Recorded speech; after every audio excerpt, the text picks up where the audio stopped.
the blog response rubric. I want to take you through an explanation of the blog response rubric to get you more acquainted with it. You will be posting to the blog several times throughout the course. In addition to creating a post, you'll be asked to comment on the posts of others. So it's very important that you get to know this rubric very well, as it will be how you will be assessed during the course. There are 4 categories on the top here: unsatisfactory, limited, proficient, and exemplary. I've even color coded them to match the level. On the other side, on the left hand, we have content and creativity, a category for voice, as well as timeliness, quality of writing, and proofreading. Okay, so going back up to the top, we'll start with content and creativity. Unsatisfactory. Postings show no evidence of insight, understanding, or reflective thought. Postings do not stimulate dialogue and commentary and do not connect with the audience. If you're familiar with a blog, as most of you are, it needs to all connect. So you must be answering the response very well. In addition to that, it must have very good detail. So some things to think about. Limited. Postings provide minimal insight, understanding, and reflective thought about the topic, and postings are brief and unimaginative and reflect minimal effort to connect with the audience. So if it's very obvious that you're not making a huge effort to really connect with your classmates or to myself, then you'll be assessed in the limited category. Postings provide, and proficient here, postings provide moderate insight, so the level of how you answer the question, understanding the reflective thought about the topic. So do you understand what we are talking about? How deep do you understand that is what the first category here is addressing. Postings are generally well written, with some attempts made to stimulate dialogue and commentary. So you're getting the hang of it, you're starting to, but you're not quite all the way there. Exemplary posting provides comprehensive insight, understanding, and reflective thought about the topic, building a focused argument around a specific issue. Notice it's okay to argue as long as it's constructive and it's not mean or negative. Asking a new related question, or making an oppositional statement supported by personal experience or related research. A great way to facilitate discussions in blogs is by asking new questions. So if you're able to post your answer as well as a new question, it'll make it a lot easier for your classmates to respond to your blog. It will also show interest in the blog and in your classmates.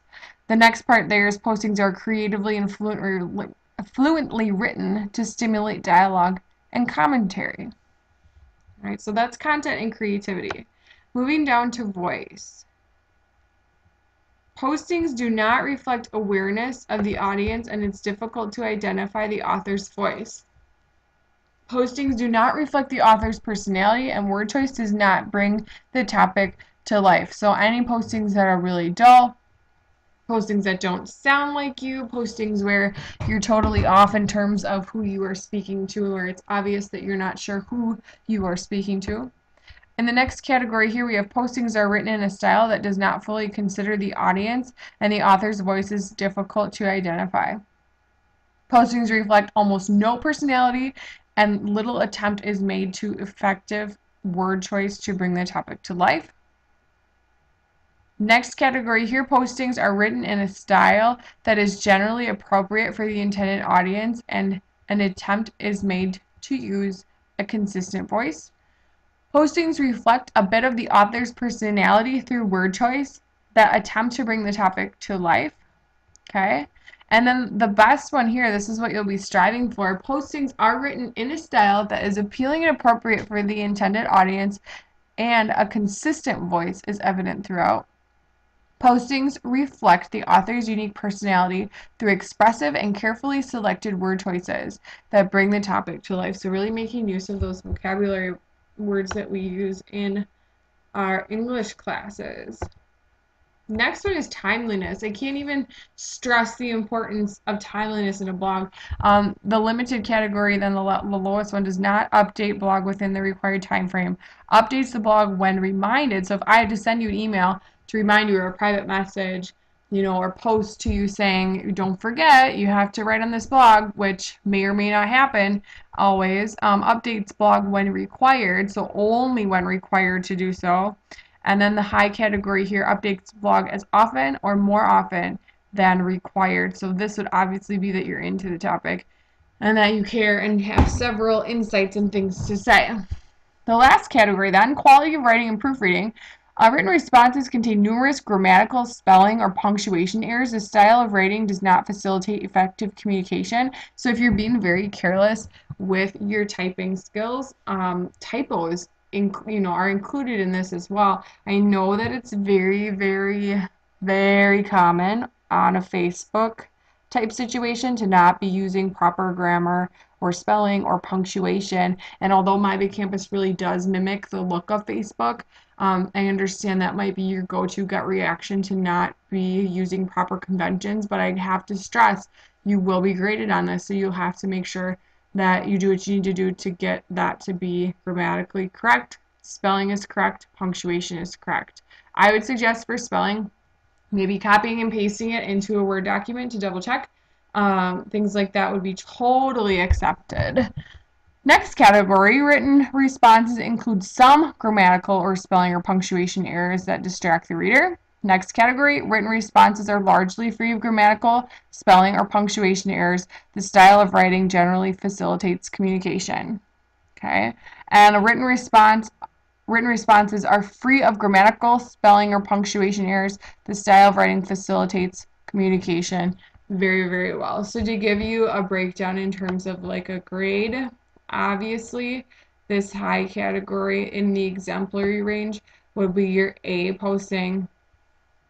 This would be somewhere between C and B depending on the range here of the insight and things like that.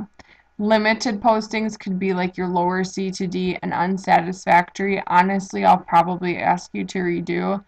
So if you see an unsatisfactory, I will be asking you to redo those because it would be failing otherwise, and that is unacceptable, as you know.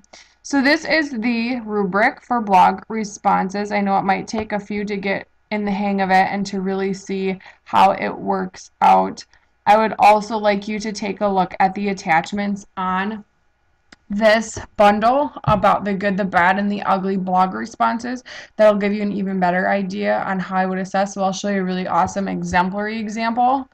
Okay, one that is between limited and proficient there, and a very unsatisfactory one. All right, so if you have any questions on this, please let me know. You can email me, message me, or stop by my room if you're around. All right.